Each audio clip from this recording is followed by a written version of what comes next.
আসসালামু আলাইকুম সুপ্রিয় দর্শক, আজকের পর্বে আপনাদের সাথে শেয়ার করছি আতিক্কা পিঠা। এটা কক্সবাজারের একটি ঐতিহ্যবাহী পিঠা, আতিক্কা পিঠা। এটি খুবই সহজে বানানো যায়, যে কেউ চাইলে এই পিঠা বানাতে পারবেন। মাত্র কয়েকটি উপকরণ দিয়ে এই পিঠাটি তৈরি করা হয়। তাহলে চলুন আমরা পিঠা তৈরি মূল রেসিপিতে চলে যাই। আতিক্কা পিঠা বানানোর মেন উপকরণ হলো বিনি চাল। আমি এখানে 1 কেজি বিনি চাল ধুয়ে ভিজাতে দিয়েছি 2 ঘন্টার জন্য। আর এদিকে কলা পাতাগুলো ধুয়ে নিচ্ছি, ভালো করে পরিষ্কার করে ধুয়ে কলা পাতাগুলো পানি ঝরাতে দিয়ে দিব। চালটা 2-3 ঘন্টা ভিজেছে। এখন আমি ভালো করে ধুয়ে পরিষ্কার করে একটা ছাঁকনিতে তুলে নেব চালগুলি।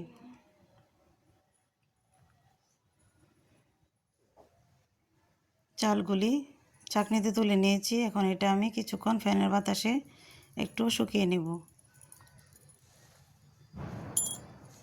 এখানে আমি নিয়েছি বিনি চাল, নারিকেল নিয়েছি, কোরানো নারিকেল, আপনারা চাইলে টুকরা টুকরা করে নারিকেলগুলো দিতে পারবেন। আর নিয়েছি কলা, আর নিয়েছি খেজুরের গুড়।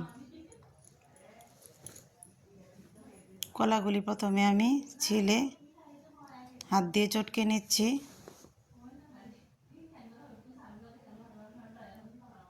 গুড়টা কলার সাথে মিশিয়ে দিচ্ছি।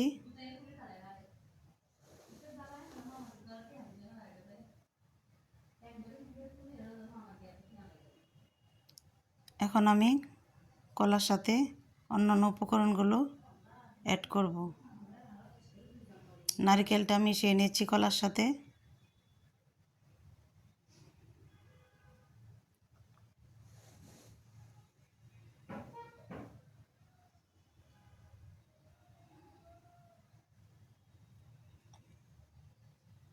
মাখানো হয়ে গিয়েছে। এখন আমি চালটা মিশিয়ে দিচ্ছি। কলা, নারকেল আর মিঠার সাথে খেজুরের গুড়ের সাথে ভালো করে চালটাকে মাখিয়ে নিতে হবে।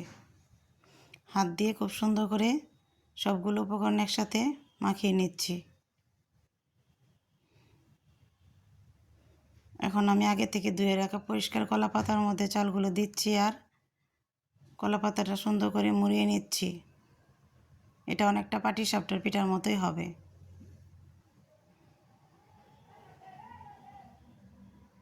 এইভাবে আমি সবগুলো পিঠা বানিয়ে নিব।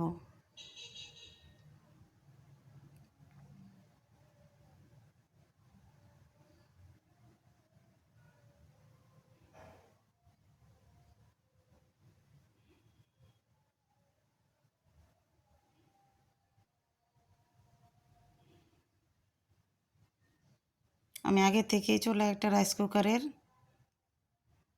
উপরে যে ছেদ্রি ছেদ্রি ঢাকনিটা আছে ওটার মধ্যে পিঠাগুলো ভাপিয়ে নিচ্ছি। অনেকটা ভাপা পিঠার মতোই এভাবে ছাঁকনির মধ্যে দিয়ে পিঠাগুলো ভাপিয়ে নিতে হবে। 30 মিনিট থেকে 40 মিনিট ভাপিয়ে নিলেই পিঠাগুলি রেডি হয়ে যাবে।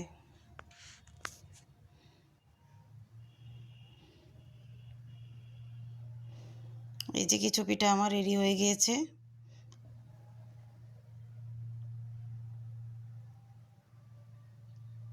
বাকি পিঠাগুলো আমি ছাঁকনিতে আবার ভাপাতে দিয়ে দিয়েছি।